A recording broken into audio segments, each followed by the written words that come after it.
people that were former teachers that she mentored wrote to say, this one is from Tacey Key. What's her last name? Russell. Russell.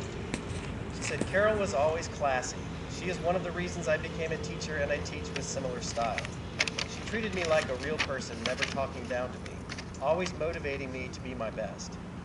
I am grateful to have kept in touch and in college was able to do a short internship in her classroom and saw that I had perceived about her as a teacher was actually what I remembered. Carole came to my wedding, and the joy she had seeing me and other former students was so sincere. She was not only a great influence as a teacher, but as the life of a teacher, and I was blessed to have known her and to have the insight to that. It helped make me who I am as a teacher today. And then another one from Colleen McNerney, who also student taught with her. She says, I was a student teacher at Oak Park Elementary with your mother. She was a great teacher. It's a quick note, but I wrote it down. I wanted to do it here today. Thank you all for coming. I wanted to thank a few people because my mom wouldn't have it any other way. Some of the people that have meant so much to our family in the last few months and years, actually, namely Aunt Jan and Uncle Bill, who we couldn't have done. My sister and I could not come down here from Kansas City nearly anywhere close to being enough to do what we could do that especially Aunt Jan did for our family, that Uncle Bill taking care of us and going out to hockey games with my dad and I and trying to smooth things out. I know I'm going to miss a few people here, but just recently, your brain's a fog in this time. But the Lindgrens for also recommending Dr. Lakin to our family. What a great man. I don't know of a doctor who will ever email you back in an hour or is that accessible. And he was one of the reasons we were able to figure out what was going on to get down here as fast as we could, and I'll always be thankful for that. I also want to thank my wife for her love and support through this time, because if I don't thank her, it'll stand out. No, I'm kidding. Thank you, honey. My mom would have loved this setting out here. She was always telling us to go outside and enjoy the day. My sister would tell you that every day. Rise and shine. It's a brand new day. She really was like that. I'll forever love her for that. She would not want anyone to be sad here today. And someday, and she used to say, someday remember me with a smile. And when I'm gone, think of me and think of happy times. And of course, back then, that seemed like a million years ago. But now, decades later, it just seems too soon. One of my earliest memories of my mother was reading the book, The Little Engine That Could. It was one of the many books she read to us, and it held a special place in her heart. She read it often to us. She read a lot of books to us, but this one stands out. I knew she was trying to instill at a young age a positive attitude and resiliency in her children. But as I grew older, I began to see it more symbolically in terms of how it helped her. These attitudes helped her through a childhood that was difficult and the one that she hoped we would never know, and we never knew. So to her credit. Another memory was of the white tornado that came through Overland Park in 1965 when Tammy and I were very small. She was so calm in getting us into the basement, and we only found out a few days later, the next day, that it had destroyed blocks behind our house and tore the roof off the school. But I'll always remember how calm she was getting us down there and getting us to play some game in the basement while the tornado was ripping through the neighborhood. We had insulation all through our backyard, roofing materials. We made frequent trips to Phoenix in the 1960s and the 1970s. I remember the old Sky Harbor Airport. I remember coming to see Grammy's, my mom's parents, Gigi and Gramps, and how cool it was to pick grapefruit off the tree and hear stories about the turn of the century, Pierce Arrow, those kind of stories that we all think about now and laugh. That all seems like another life now. As we got older, my mom turned into the person that introduced my sister and I to the world. She loved to travel, and we were always traveling, but in our family, they were also educational trips, as you would expect. And everywhere we went, there was something educational to learn, and she always knew where they were. I always wondered, I always thought, doesn't everyone do this? It wasn't until later that I realized, no, not everyone travels everywhere, nor do they take side trips to learn about where they are.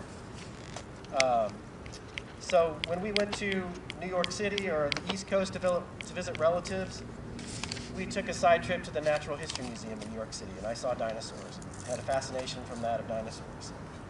We went to the Plymouth Rock and saw where the Mayflower came and the great ancestors from way back when came over. Later in Los Angeles, a couple years later, we went to Disneyland, of course, but we also took a side trip to La Brea Tar Pits. These kind of things. I remember when we took a vacation to Mexico. And before we went to the beaches, we went to the pyramids and the National Anthropology Museum. And by the time in high school, at spring break, my friends were in Fort Lauderdale, and I was at the Louvre in Paris. I'm still not sure about that. But suffice it to say that we became worldly because of this. And it was because of her and my father, but mostly it was her. And I'll never forget when we were in Mexico City, watching people pay penance in front of the National Cathedral on bloody knees and mumbling something in Spanish. And there's something about seeing something like that that will forever take you out of your scrubby suburban life, forever. One of her favorite sayings when we were growing up was the Native American proverb, "You don't know someone until you've walked a mile in his moccasins." And she lived that, and she talked about that a lot. If you know her, you knew she would be like that. She taught us to say please and thank you, and of course the vanishing art of the thank you letter. Thank you letters were mandatory, and because she was a teacher, spelling and grammar had to be correct also. Of course, these were social graces, but what she was really trying to teach us was the importance of thinking about others and being grateful for them in our lives. Plus, it was just good manners and made the world a better place. Continuing on this theme, she made sure we experienced culture. She took us to dinner theaters, repertory theaters, ballet, and I think we even made a performance of Madame Butterfly. In closing, I don't think I've ever known anyone who squeezed more out of life while enduring more. As most of you know, she never complained, and she never wanted to bring anyone down. She once went to an idiopathic pulmonary fibrosis sufferers meeting, and she came back saying, "Oh, that was so depressing." And she said, of course what I have is depressing. But now what? Sit around and be depressed? That's not how I'm going to go. And so I loved her for that. We loved her for that attitude. How could you not? And if it could be said that everyone has a superpower, a positive attitude was certainly hers. If you did not know her, you might wish you did, if only to experience someone incapable of pettiness or long, dark moods. I think I remember her being sick only a couple times in my life, which is remarkable. So after she was diagnosed, we took a trip to Hawaii, and sure enough, she came with us and unhooked her oxygen and ran down into the ocean with her grandson. And then a year later, she made a trip halfway across the country to see her oldest grandson graduate from high school. She flew, there she was, being wheeled into the auditorium with her oxygen tanks, which have names and I won't say, and my ever-present father, who was making sure the tubing wasn't getting caught in the wheelchair.